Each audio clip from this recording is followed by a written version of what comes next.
जय जगन्नाथ बंधुगण सर्वे भवन्तु सुखिनः। आसंता काली राशिफल कार्यक्रम को आपण मानक स्वागत नमस्कार। आसंतु जानिबा आसंता काली 12/4/2026 रविवार मेष ठारू मीन पर्यंत किपरि कटिबो। मेष राशि व्यक्ति माने आपण मानकर दिनटी अत्यंत सुंदर एवं आनंदमय। वृष राशि व्यक्ति माने आपण मानकर दिनटी दुखर बाहरी आसिले दिनटी अत्यंत सुंदर एवं खुशी शुभमय हम।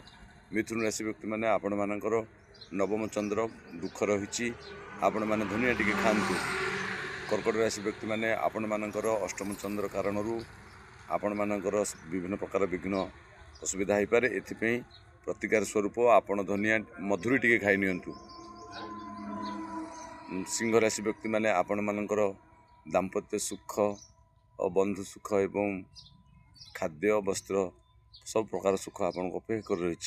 कन्या राशि व्यक्ति मैंने आपण मानकर विजय लाभ सामान्य झिंझट थिले मध्य आपण मानकर विजय लाभ हेबो। तुला राशि व्यक्ति मैंने आपण मानकर दिनटी धनहानि जोग रही सतर्क रहिबे।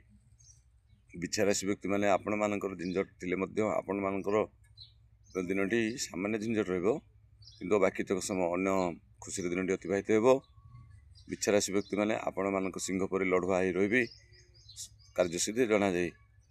धनु राशि व्यक्ति मैंने आपण मानकर दिनटी मध्यम बढ़िया अति सुंदर खुशीबासी दिनटी हेबो। खुशी दिनटी अतिबाहित हेबो।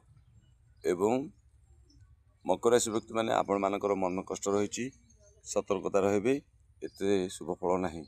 कुंभ राशि व्यक्ति मैंने आपण मानक श्री चंद्र दृष्टि प्रेम प्रण दृष्टि आपण मानक दिनटी खुशी अतिबाहित हेबो। शेष राशि मीन राशि व्यक्ति मैंने आपण मानकर दिनटी अत्यंत सुंदर एवं आनंदमय खर्च जोग रही।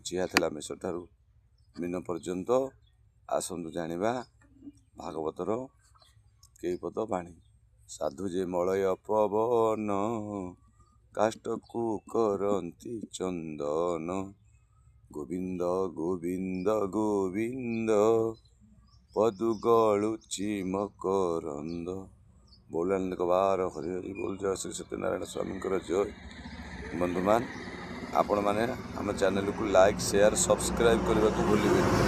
जय जगन्नाथ नारायण स्वामी जय।